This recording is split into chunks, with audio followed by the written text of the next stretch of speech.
Olá, meu nome é Gilberto Nascimento, deputado federal, sou presidente da Comissão de Pessoas com Deficiência. Nós estamos aqui recebendo na sala da comissão uma pessoa muito interessante, uma pessoa importante de São Paulo, que é um advogado, pai de 3 filhos autistas.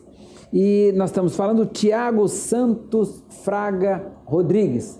O Tiago veio aqui a Brasília, tem feito um trabalho junto ao Ministério da Saúde e hoje veio contar para nós aqui um pouco da vida dele. Tiago, me conta o que é pai, o que é ser pai de 3 crianças autistas. Por que já entrevistamos pessoas com uma, com 2 e tal, e as pessoas falam muito do diagnóstico. Agora, como é que foi chegar no diagnóstico de 3 crianças autistas? Agradeço muito a receptividade e tenho certeza que nesse momento estamos estendendo não só a voz para os meus filhos, né, mas para todas aquelas crianças do Brasil que estão nesse mesmo contexto do transtorno do espectro autista. É bem interessante, né, porque é difícil no começo você lidar quando você não tem compreensão, né?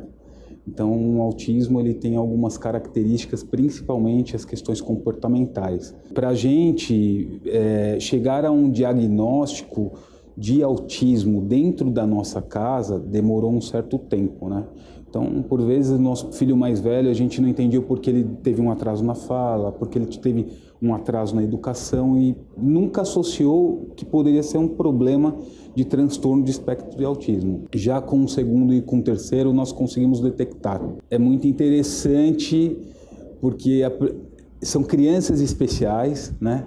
Com corações nobres, mas com suas limitações, né?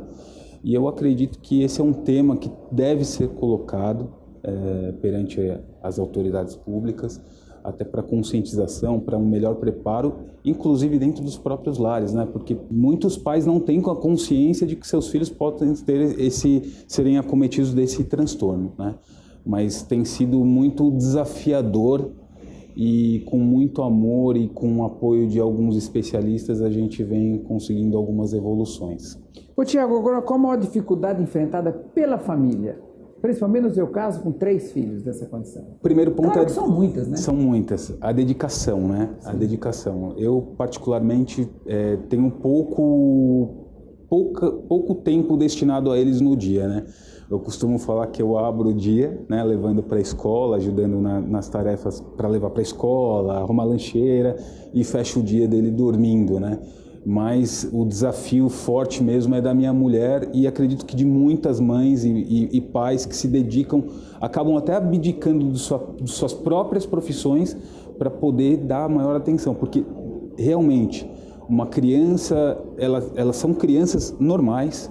A gente fala do espectro do autismo, mas são crianças que naturalmente podem estudar, podem brincar, podem ter uma tarefa normal como qualquer outra criança, mas elas dependem de uma atenção para um melhor direcionamento, seja na educação, seja no convívio com as outras crianças. No caso, seus filhos, eles estudam em escolas especiais ou escola normal? Como é que é isso? No começo, colocamos uma escola adaptada, né?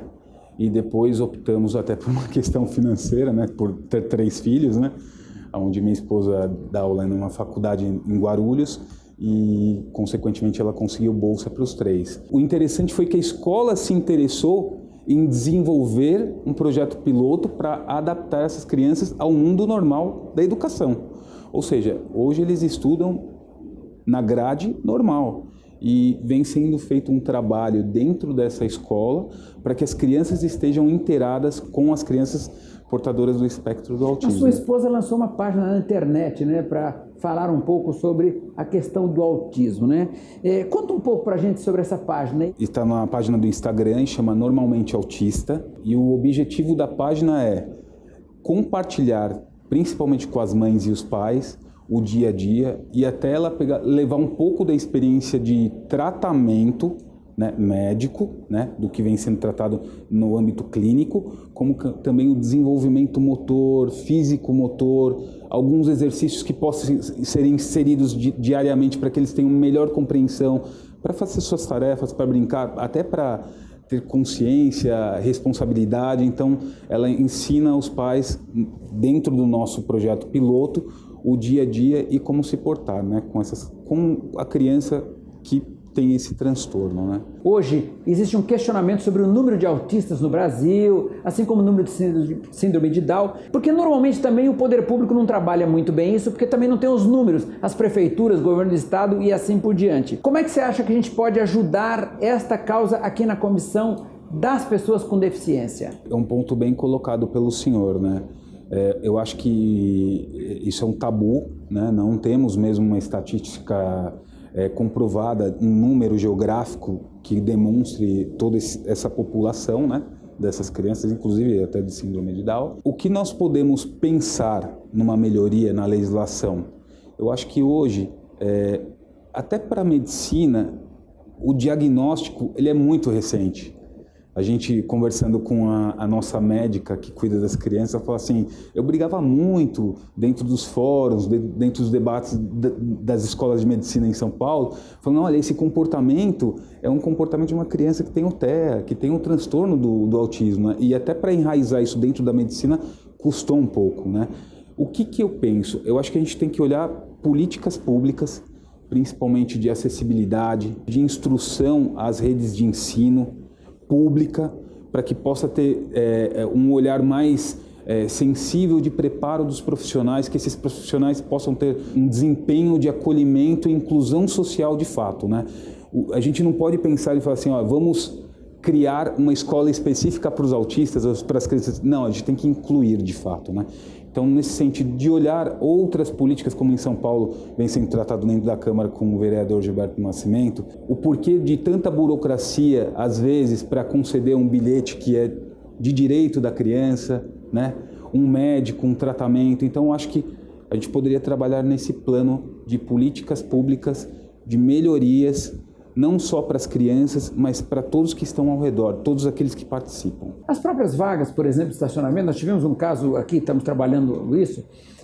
Hoje, por exemplo, a criança autista, ela não demonstra muita alteração física. Por exemplo, a mãe nos contou aqui que ela tem 2 filhos autistas, meninos maiores do que ela, e ela tem uma vaga de deficiente, tem um documento de deficiente. Só que ela chega numa vaga e coloca, e logo vem alguém e diz, escute, por que a senhora está colocando? Os seus filhos não têm nada. Só que as pessoas não conseguem entender que se aquele filho, por exemplo, soltar da mão dela, ela não consegue mais pegar, pode atravessar uma rua, num shopping ou qualquer coisa assim. Estamos trabalhando, inclusive, para que a gente tenha, aí vamos fazer um trabalho junto ao Denatran, para que a gente tenha uma credencial diferenciada para o autista. Quer dizer, tenha a vaga garantida, mas que aquela vaga seja também, quando ocupada pelo autista, o próprio ou policial, ou alguém que esteja ali cuidando, ou a pessoa da fiscalização, possa entender que trata-se de crianças autistas. Exato. Né? É como o senhor bem colocou, o que eu acho que falta é um pouco de conscientização, né?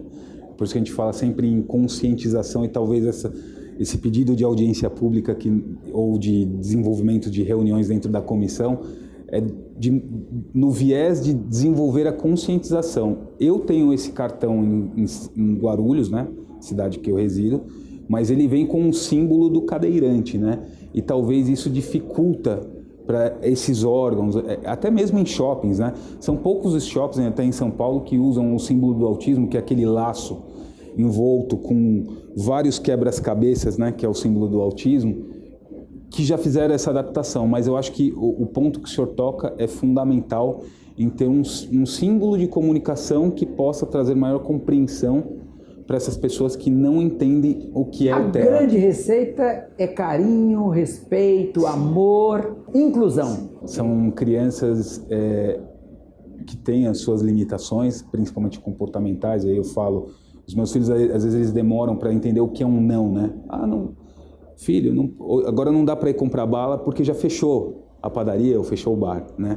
Mas são crianças com uma grande espiritualidade e um coração muito nobre.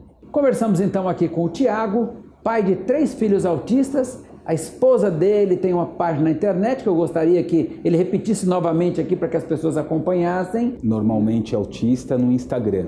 Muito obrigado. A Comissão de Pessoas com Deficiência está sempre aqui com as portas abertas para receber sugestões, para que a gente possa ter uma legislação que possa deixar essas pessoas ter maior dignidade, maior respeito de uma sociedade tão violenta que nós vivemos. Um forte abraço, que Deus te ilumine. Leva um abraço à sua esposa e um beijo aos seus filhos. Muito obrigado pela oportunidade.